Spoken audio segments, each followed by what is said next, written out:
Oh lord! How long have I been muted for? Dude, I think when did I mute myself? Have you heard any sound since the game began, actually?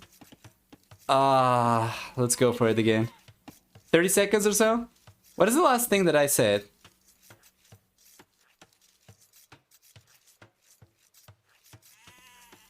I thought you were not here, only game music. I thought you were just not talking, that is a very long time not to talk. Alright, let's go for it once again. I'm not really sure if you heard any of the things that I said since the game began, but what do we get for Mihai? Mihai is going to have long ago. Oh, gee. Yeah, okay, let's go for it once again, alright? Welcome everyone to game number 1 in the series. Hopefully this one is going to be longer between Mihai and Tomate.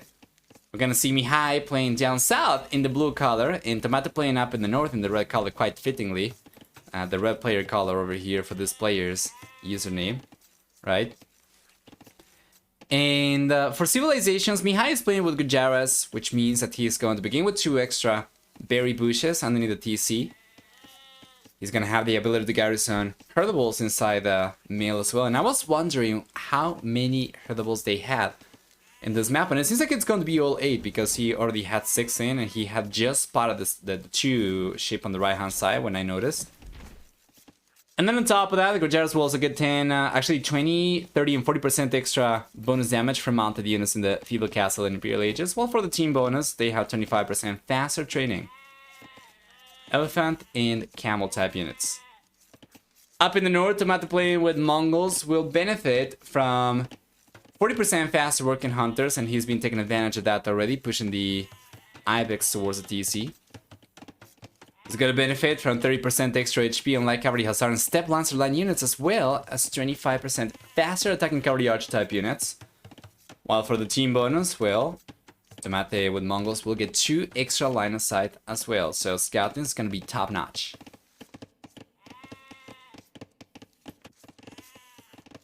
Thanks for redoing the intro just as I came back from buy a break. Yeah, Will, I think this one I'm going to just have to start at the 4.5 minute mark or so in the VODs, because apparently I've been muted since the beginning of the stream, I think, or so. Anyway, no problem, no problem. We are back and everything's good and dandy. What is the map? This one is called Ravines because of obvious reasons. We have a ravine around the starting TC of the players, right? That's where the majority of the resources are going to be located. As the players get to the fuel age, we see a stable come out for Tomate. Playing with Mongols makes sense. He could have gone for archers as well. He doesn't have any gold miners, so it's just going to be scouts. And it's going to be scouts also for Mihai. So let's take a look at the map generation very quickly over here before we get too much action. We have 1 goal on the back for the bull player and 1 goal forward. So this one on the back is going to be fantastic. For stone, we are going to have 1 on the back, which is great. We have 1 to the side on the right hand side. It's not too bad. We might see a villager go down over there. Not quite. No, sir. Good reaction from Mihai. Meanwhile, the red player, on the other hand, he's going to have 1 goal on the back, so that's going to be very similar as well. Very safe one, and then there's 1 goal towards the southwest. 1 goal, 1 stone to the side and 1 stone on the back is going to make both these bases look very, very similar, actually. But here come the scouts, though, from Tomate, as Mihai is trying to go for a full wall. Notice, he's going for the walls around the ravines. This is not what you get to see very often. It's certainly going to be the safest way to go about wall in this map. But it just seems so weird, though. It's going to take such a long time. It's going to be so time consuming for the villagers. It's going to be kind of pricey as well. And until he eventually connects the walls to the edge of the map, he's effectively going to be open still. So Tomate, he's going for a much more sensible wall on the back of his base. You can see in the minimap already. And let's take a look at the engagement over here. It's going to be a very close fight over there with the scout and a very equal amount of HP. And in the end, it seems like it's going to go in favor of the red player. Notice the unit control, though, from Tomate, pulling the weak scout away from the engagement as Mihai was bringing the extra villager. Now, there's a 1-hit scout over there for the blue player, and there's a 1-hit scout for the red player as well. He ends up losing it. But the villager's going down. One more hit and Doink. That is so close. No way. Mihai gets the villager away. Unbelievable. That was so damn close though. 3-3 KD. 1-to-1 ratio, of course. Mihai, the villager, on 1 HP over here, survives. And yeah, what a great position.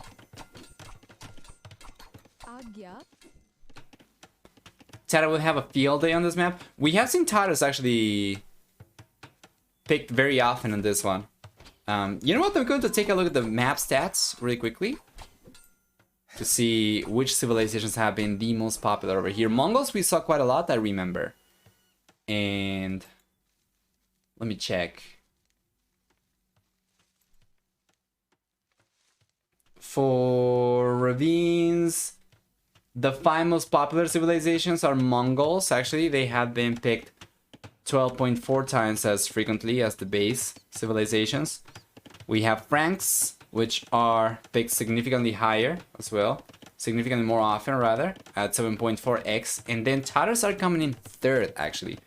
So the thing about Tatars is they will be good when putting pressure against units inside the ravine, but beyond the crater over here around the TC, there isn't really much in terms of elevation around the map, so it kind of seems as if it'd be good, but it's really going to depend, right? If you have the Tatars and you're putting pressure, you're going to have some bonus against units and buildings in the ravine over here when fighting from outside, and then when defending yourself, you're going to have an advantage when fighting against the units in the ravine if you are fighting from your TC location, but that's going to be quite inflexible because you will only be able to defend from this little hill, which is not ideal. So yeah, Mongols on the other hand, they are very popular over here. Gujaras, they are very popular as well. The 5th civilization to complete the top 5 is going to be COMER at 6.2x.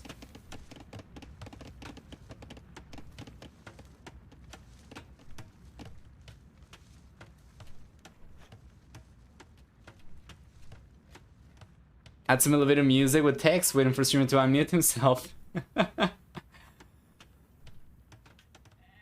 You know what? You know what, Turnip? That is actually a very good idea, because sometimes when I mute myself by accident, I don't notice for a while. Back in the day, there was... I'm not really sure if this is a setting or not for OBS anymore, but back in the day, the volume bar for the microphone would gray out and it wouldn't work. But now the levels do show, even if it's grayed out. So the animation, like the peripheral vision of my eye, still sees the bar going up and down. I just don't distinguish that it's gray instead of green, right? Maybe having something like that would be good. So that I would get a big sign, like around this area perhaps, that says muted. And then just has a counter. I think we can do that. I think actually we can do that. I'm going to take notes of it. Thank you for the suggestion, Turnip.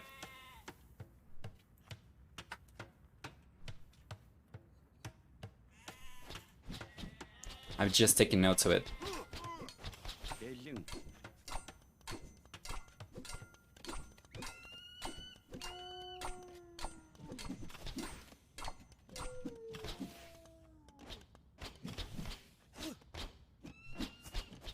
Here we go.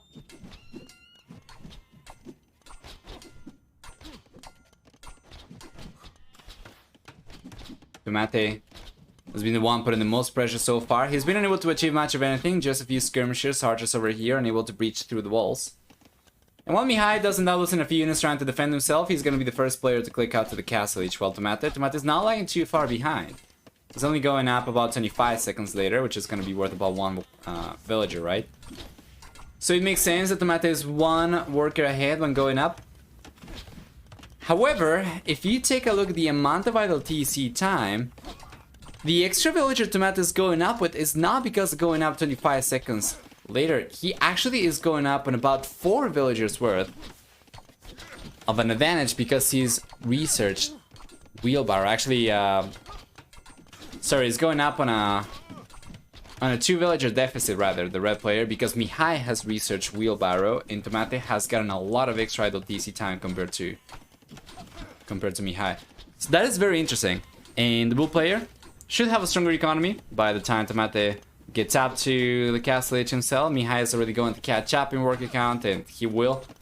You know, Mihai is going to have already wheelbarrow, while Tomate still doesn't. So his economy is going to be so much stronger. At this point in time, we already have 18 farms for Mihai, so that more than compensates for the cost, the villager cost of wheelbarrow, right?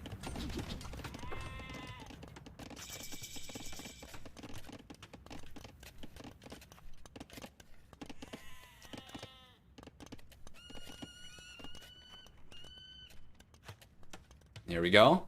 Tomate gets pushed back. Mihai goes for the second TC right away. In front of the Ravine as well, that's good. And he has almost enough resources to go for yet another TC. I guess probably around here would be a good position for the blue player, I'd say. What am I doing? That is not blue. Yeah, probably around here, right? I'm not really sure if he's got enough space though. But he can always go for the TC either right next to the wood over there or over here perhaps. But he wouldn't be able to surround this one with farms in any case.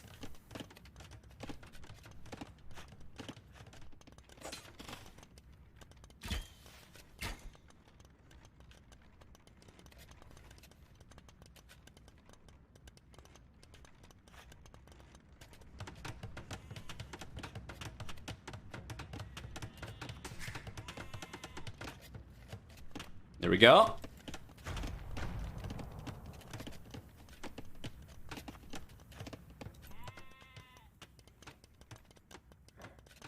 Shuyansha Riders are coming in from Mihai already. Tomate is going for cavalry archers instead. He's got right now 2 archer ranges, so that is not going to allow him to go for units the fastest. But given enough time, especially since it's going to be Mihai the one to go for economy. Oh, take a look at the third TC. He's going for it up in the north. I'm not really sure about this one though. It's right next to the barracks and the stable, so you won't be able to surround this one with farms. And yeah, it's super forward. It's not really protecting too much. Yeah, I don't know about that. But yeah, Tomate, given enough time and given the fact that Mihai is going for full TC play over here and full economy play, should be able to get the, or keep his production going and eventually get to the amount of cavalry archers he wants to go for. Because the Mongols attack 25% faster, I would say with about 20 cavalry archers or so, that would probably be enough for Tomate to go forward and be able to dominate, but struggling to get there. 11 cavalry archers right now.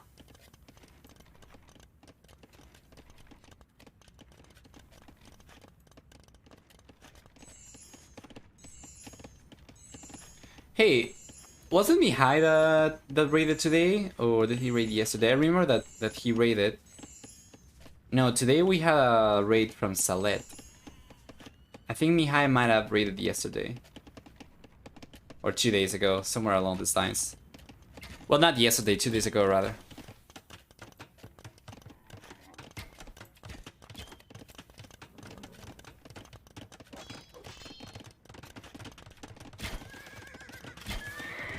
Fire raided? Today, yes.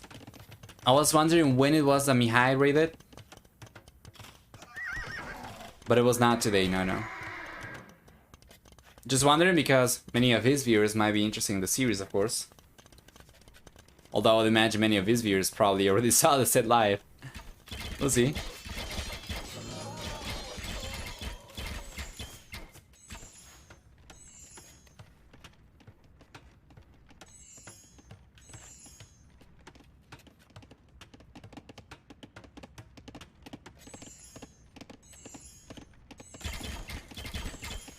Here we go.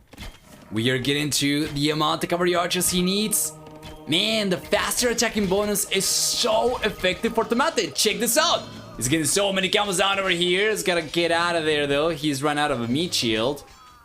So Mihai is coming over. Remember, still, Mihai's mounted units, they get in the castle, it's already 30% extra bonus damage. Hold on. So those camels are particularly threatening from Mihai. Tomate. Tomate's gotta make sure that he's got a good amount of cavalry archers at all times before he takes the engagements, and here he comes. Scorpion coming out now from Mihai as well. Beautiful.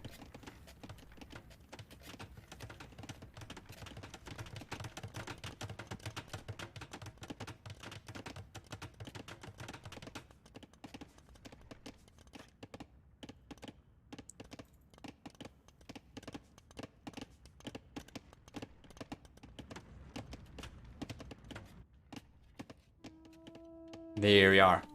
The game has stabilized for the most part. It's not going to be the case for much longer. Tomate is going to try and start putting some pressure. Because he's got cavalry archers over here, it shouldn't take. Because of the amount of units he's got over here, it shouldn't take too long for him to come in. So it's going to target the palisade. It's going to take only four shots over there, 4 volleys. For the C8 to come in, and he's got 21. Meanwhile, Mihai's got the camels over here. This might have been a trap, as you see the cavalry archers are going to walk away right away, straight into the choke point over there.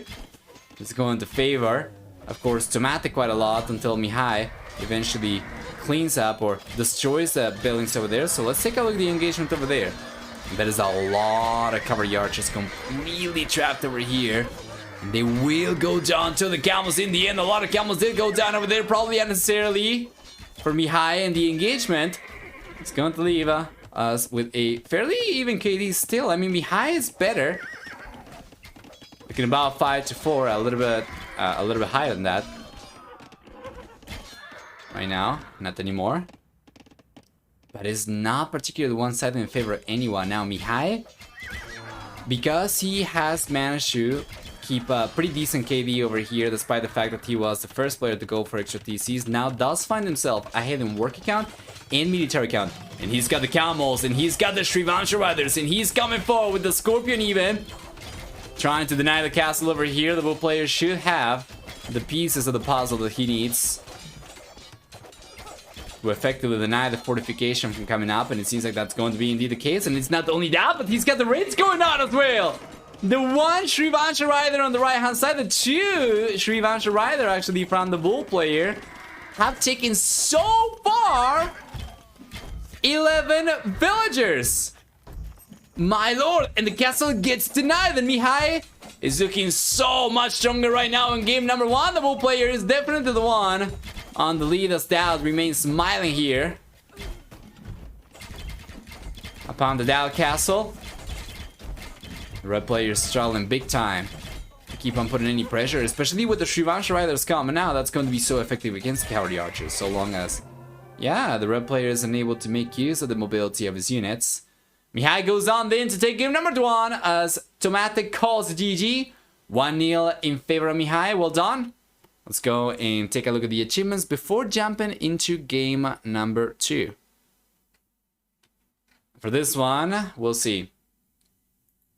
A better KD for Mihai by a lot. It's not even close. Now, this is much better compared to what we saw before, about 7-4. Economy reveals a much stronger economy for Mihai, collecting 5,061 extra resources compared to Tomate. Society, on the other hand, is going to reveal a much higher villager max count for Mihai, but it's not only that. The total and current villager count over here for Mihai is the same as the max villager count. So he did not lose a single villager this game, while Tomate ended up losing 36 villagers throughout the game. Absolutely amazing. Wasn't that mass cavalry archer was the end of the game? Certainly seems like that was very much the case. Yes, yes. So that's going to be about it. Let's go back before we jump into game number 2.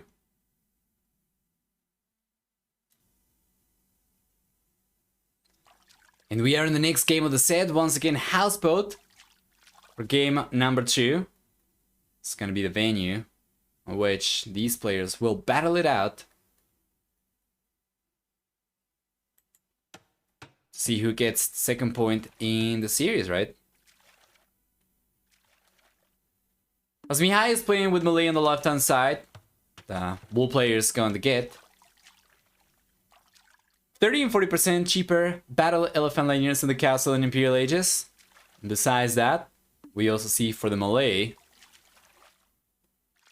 a 66% bonus speed and research time for ages. So they go up to the next stage 66% faster, which is going to shove about 40% of the research time compared to other civilizations.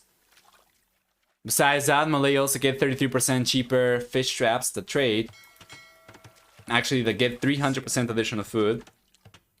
And for the team bonus, their dogs get twice the line of sight. Players will have to go for a dock over here. That's the way it is. You want to go for fishing ships. You want to have the ability to defend yourself against your opponent if they were to go for a forward dock as well. So the way that I like to see players go about this is to go for a forward dock. So the bull player, taking a look at his map generation, is going to have the stone in the back, one stone over here in the back, and then there is another stone on the left-hand side. There is a gold over here on the left-hand side as well. There is another gold over here down the south, but it doesn't seem like he's gotten resources that are going to be particularly easy to secure. He would have to go for something like this in order to secure those resources, which is kind of awkward, right? But like this, he would also secure the wood line over here as well. Alternatively, he can just go for something like this. Now, for the dock location, I think it's very, very important for the players to try and go for a forward dock, especially over here with the Malay, right? We see that the bull player is already going for it. The great thing about this, though, is that for Malay, because they get twice the line of sight, he would get much more vision from the dock. Maybe not this much, but he will be able to spot a little bit more easily any forward sneaky docks that might be coming in for the red player. Meanwhile, for Tomate over here, we're going to see that he's playing with Lithuanians, which will give him 150 extra food upon starting the game. He will get, in addition to that, 10% fast moving skirm and spear line units. Lithuanians will also get 1 extra attack on knights and light per each relic garrison, up to 4 relics. Well, for the team bonus, their monasteries work 20% faster. Now let's take a look at the map generation. He's got 1 goal in the back, which is good. Stone over here towards the north, and then he's got another stone in the back, another goal in the back. Now, it's very interesting to see Tomate actually go for the resources forward. This is going to leave his economy kind of exposed, the lumberjacks that is. Instead, he could have gone for something like from here to here, and then from here towards the edge of the map. And maybe something like this, which wouldn't be too expensive, and he will be able to secure not only the wool line on the back, but also the gold and the stone, right? The golds and the stones. The dock he's gone for, though, he's not playing Malay, is forward. And the starting island is not ideal. Yeah, he doesn't really have too much vision.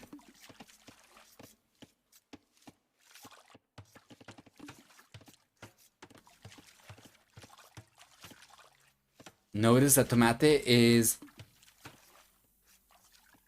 getting some scouting information over here first off.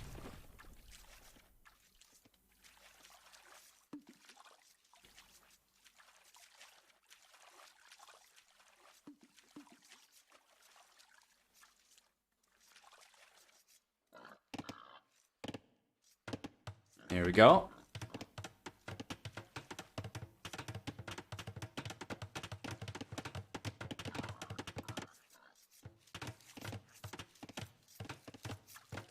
So far, so good. Tomate's going out to the FLH a little bit earlier. Mihai will be out to the FLH very soon himself with a stronger economy because of the Malay bonus. He doesn't have to wait quite as long to get to the next stage. He will still be up a little bit later compared to Tomate, though. So we'll see what the red player goes for over here. If the series was taking place live right now, we know that these are recorded games, but if the series was taking place live right now, what do you guys think of the matchup over here? Would you favor Tomate? Would you favor Mihai over here for the series? I'm talking not necessarily for this game, right?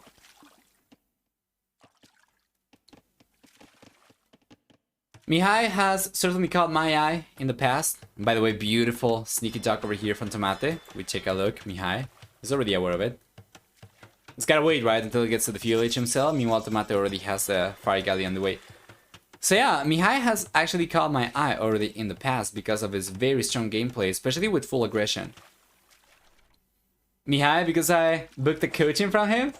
Mihai for the series, but even more for this game, alright. And in Tomate, I haven't really gotten to see too much of him.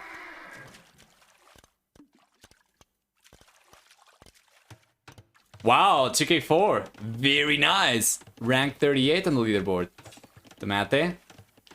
Yeah, rank 271. Certainly not looking the closest over here. You know, when we were choosing which series to go for next, I thought this might actually be somewhat close, because I don't remember Mihai being this high in the past, but yeah, there's a very big elo difference over here favoring the bull player. We'll see if Tomate can clutch it up. For now, though, he was able to get the transport ship down from Mihai, so now the bull player is gonna have to go for another one. And Tomate, he does have 2 docks for the swale, so we'll see. Mihai is grinding.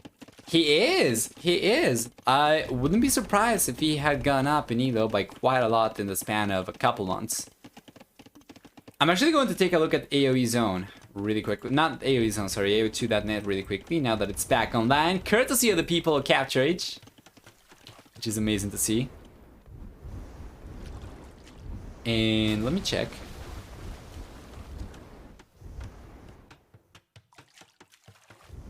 Yeah, rank 38.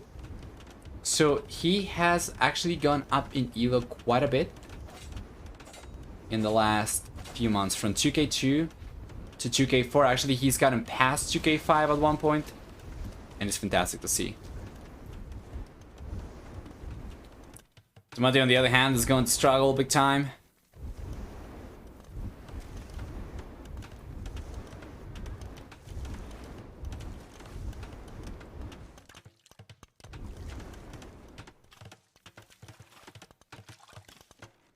There we go.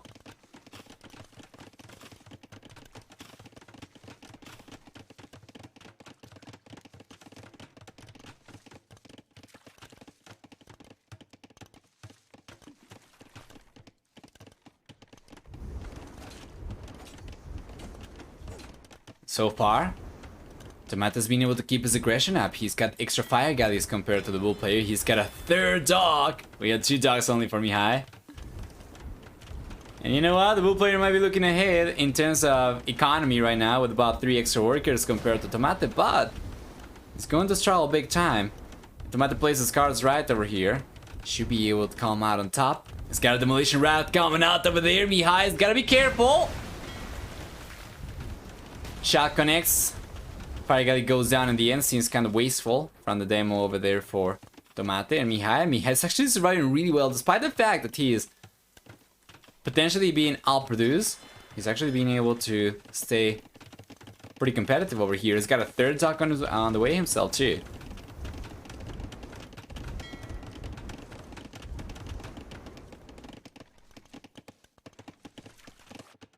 More barracks coming in for Tomate. Guys, do not say a word.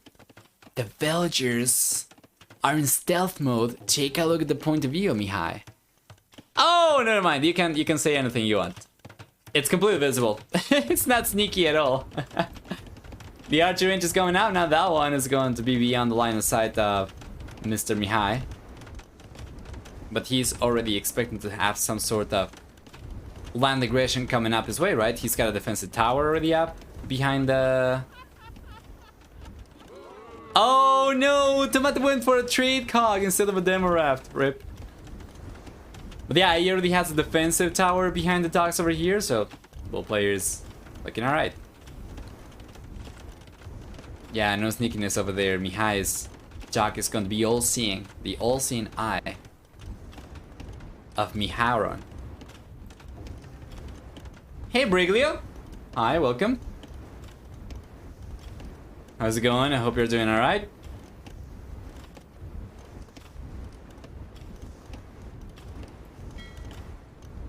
Could see a big shot over there. And a lackluster, and the fact that Mihai has been able to keep up over here is nothing short of remarkable. While Tomate might have gotten the third dock up a little bit earlier compared to the Bull player because his economy was not in the best shape compared to Mihai's stronger economy. It seems like the Bull player in the end ended up kind of outproducing the Red player, right? One thing that still does favor Tomate is, besides taking the villager down over here from Mihai with the archer eventually, he is still kind of making Mihai's water economy fairly inefficient for the most part.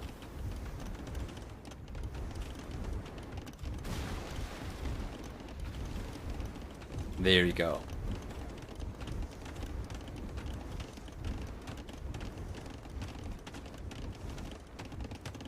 Hey Rami! Hi guys, welcome, welcome. Silver League? Yes.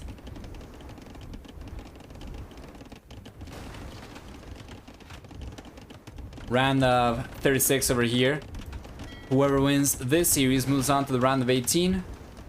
That's going to be the final round of the Silver League over here. It's the decider to see who moves on to the Gold League. We have 9 spots after crafts. And he has been going for his own archers himself as well. He's got fletching right now, unlike Tomate. Tomate's going for fletching, taking a little bit longer. And he didn't seem to have too many units for themselves. Tomate's archers are nowhere to be found. Now he's bringing these back, but we have the hill advantage over there for Mihai. Is going to end up taking the archers down from Tomate. Now the Bull player is going after the villagers with the hill advantage over here. That's gonna be enough for Tomate to call the GG. With 5 archers taken on the villagers. Yeah, that's going to be about it. Tomate was collecting wood. Can go back a little bit more as well. He was collecting from the boar over here. He was trying to take advantage of the free resources, so a lot of the villagers were super exposed around the same location. And Mihai kind of struck gold here by putting pressure in front of Tomate's base, right? That's going to be 2-0 then for Mihai. About 400 higher elo compared to Tomate. This is not looking particularly even right now. We'll see if game number 3 is going to be the final one of the series or not. It's going to be match point regardless, but let's take a look at the achievements first. For military, we have a stronger military KD for Mihai, or an overall KD actually, 15 to 13 exactly. We'll see for economy, on the other hand, that Mihai does end up collecting about 800 extra resources, and this comes from his higher work account. For the longest part of the game, you can see that he was on over 50% of the villager distribution over here. For society, on the other hand, we'll see also a higher, work account over here for Mihai throughout the game. This is not surprising anyone, right? This is exactly what we're talking about. The reason why Mihai's economy was looking so much stronger, and well, he does end up taking game number 2. We'll jump into match point over here to see if we get a fourth games in the series or not.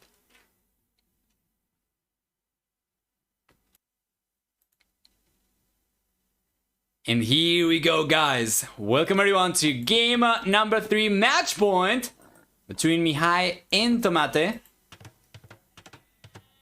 This could very well be the last game of the series. If we take a look at the civilizations, we'll see that Mihai is playing with Huns. We'll see that Tomate is playing with Byzantines. Both very well fitting civilizations for a map like this. As a matter of fact, taking a look at Cross in the map pool of T90 Titans League, we're gonna see that Huns are actually the 3rd most popular civilization with a picking rate of 11.2x, while Byzantines, on the other hand, they are 4th, right under Huns, with a picking rate of 7.1x, with the 2 top civilizations for this map being Japanese and Lithuanian civilizations that we already saw in games number 1 and 2. I think, right? What was game number 1? No. Game number 1 was Rabians. Yeah, we saw in game number 2 the Lithuanians. The Japanese we didn't see yet, I think. Yeah, we didn't. For the civilizations, taking a look up north, we're going to see for Mihai with Huns, he begins with 200 population support at the cost of 100 wood. He'll get 50% accuracy trebuchets, as well as 10 and 20% cheaper cavalry archer units in the castle and Imperial Ages. For the team bonus, Mihai also gets with Huns 20% faster working stables, while Tomate civilization will give the red player 10, 20, 30, and 40% extra HP on buildings in the Dark Feudal, Castle, and Imperial Age. They get a 25% discount on Skirm, Spear, and Camel Rider units, as well as free Town Watch, free Town Patrol. They get a 33% discount to go out to the Imperial Age, and then in addition to that, we have faster attacking fire line units as well.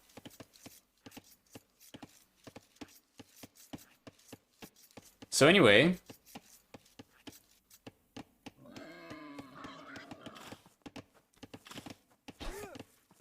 there we are. Let's take a look at the map generation. We're gonna see first off, one of the things that I have noticed about Mihai's map generation is that he's actually spawned a little bit closer to the corner of the map. So we have one goal forward, for instance. The secondary goals are going to be very far away. All of these resources are very much exposed except for the stone, which is in the back. Then the secondary stone is going to be forward. But by being close to the corner of the map over here, if he went for some walls like this, from here to here, and then something like this, he will be able to completely secure the pond, which is fantastic. But yeah, the rest of the resources are very, very exposed, and that's very unfortunate. Taking a look at the map generation for the red player instead, we'll see that he's not quite as close to the corner of the map. Instead, he's going to be kind of in between both ponds over here towards the southeast. And for map generation, he does have the main goal forward, so it's also going to be exposed. And both the secondary goals are super exposed as well. It's a very precarious map generation for both these players. With the only difference is that Mihai is going to have a little bit of an easier time potentially getting the walls up in such a way that's going to protect the pond, right? For stone, we have the main stone on the right hand side. The secondary stone is going to be forward as well. All of these resources super, super exposed. We could see some walls like this, perhaps. That'd be fairly cheap. And he would be able to secure at the very least the wall line over here, but that's going to be about it. Have you guys seen my YouTube video about this being the best time for Age of Empires ever? If you haven't, well, you are missing out. There are two parts actually. There is the main video, which is the one that is linked in the chat right now, which is a mini documentary about Age of Empires, the franchise, and the journey that got us to where we are. And there is a short as part 2 that you can also find on my YouTube channel, which also updates the first video with some of the latest happenings, with the latest tournaments and latest news and announcements from the 25th anniversary stream that we saw back in October, remember? October 25th.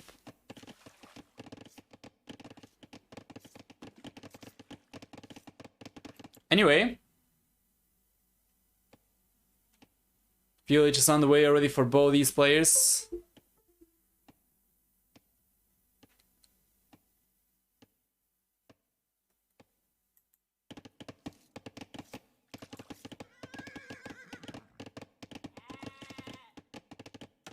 It's going to be here a little bit sooner for Mihai.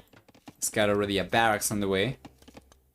Sending 2 villagers though, this is not the best timing. You want to start going for the barracks with a single villager by the time you're 60% of your way out to the fuel age.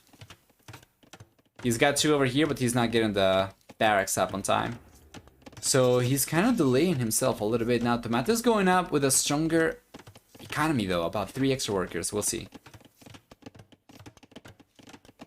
By the way guys, don't worry, this ends up being a very short series. If this is indeed the last game of it, we are going to cast some more still. I think I might have enough time. Actually, you know what? It's getting kind of tight right now. I have about 2 hours before I have to take off. And I need to take a shower and whatnot. Have breakfast. Yeah, I actually don't think we're going to be able to cast a 4 series, sorry. But maybe on the 26th we're going to be able to cast 3, so that way we're going to be left only on 2 for the 28th.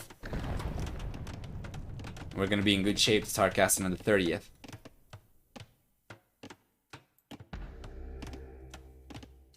Beautiful tower location from Mihai. He is on it, man! He is absolutely on it! Check this out. Fantastic.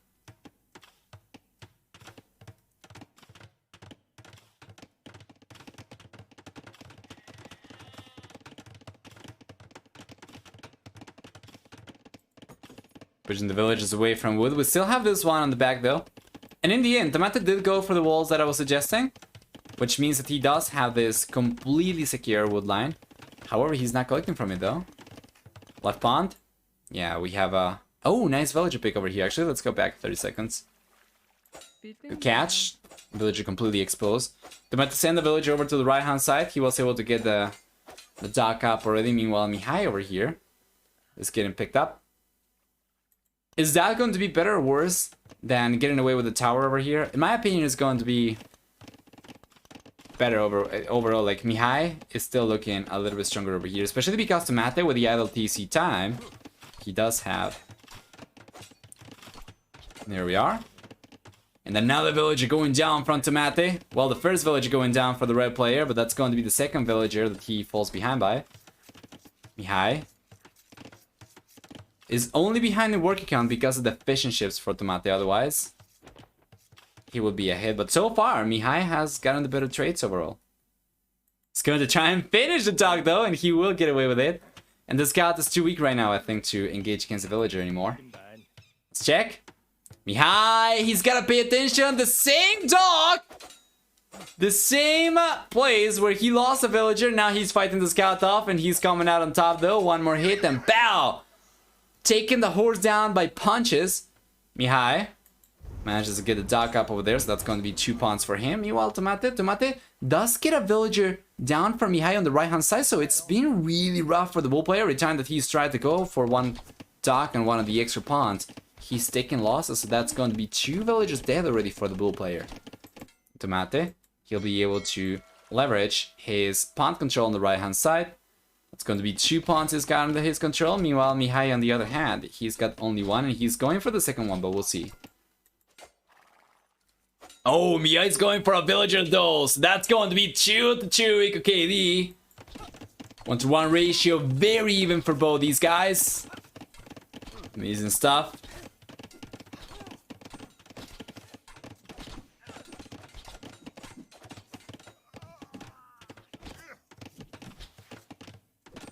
There you go.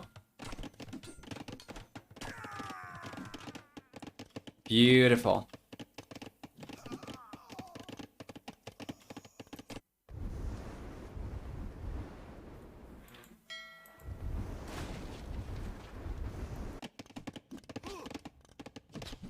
Yeah, now the game has stabilized. For the most part, it's been Mihai the one to deal the most damage. He has certainly struggled to keep up with the economy, but now he's been able to catch up. And if we take a look at gather economy time over here, we'll see that Mihai is looking stronger. He's had a more efficient worker efficiency over here, a higher worker efficiency throughout the game of 77 to 67%. He's getting well over 40 minutes. Actually, yeah, barely over 40 minutes of extra gather economy time compared to Tomate. Now the red player is starting to pull ahead though in work account. I think a lot of that's going to be due to the fishing ships, of course. And Mihai is not going to be the one to give up on the pawns though. He's making a play for the right hand side pawn once again. But here's the spearman from Tomate. Here's the fire galley from Tomate. It seems like just in time though, Mihai, by sheer chance, is going to already start getting the dock up. This is huge because with the dock on the way over here, Tomate cannot actually target the villager from Mihai, because the dock is going to block it. So now, if he just has to fight the spearman off, he should be able to take it down. On the back though, of Tomate space, we have the scouts over here. We have archers coming over. Now the scouts are going to try to take on the skirmishers from Tomate. Meanwhile, the archers over here dealing a lot of damage and taking the skirmishers down will be left alive to fight the villagers off. And this is deja vu from game number 2 with a big ball of villagers chasing a bunch of archers from Mihai. As the bull player takes game number 3 over here, and Tomate doesn't want to keep on trying anymore. He is the one to move on to the round of 18. And boy, that was absolute domination from Mihai. Yes, Tomate, strong player he is, was not strong enough against Mihai, and now it's going to be... Now he's going to be out of T90 Titans League. But man, what a great performance from Mihai. He's been hitting the ladder, right? Damn, that was so good. That was so clean from Mihai. Let's take a look at the achievements. For military, we have a better KD for Mihai. In the end, it's going to be better than 3-2.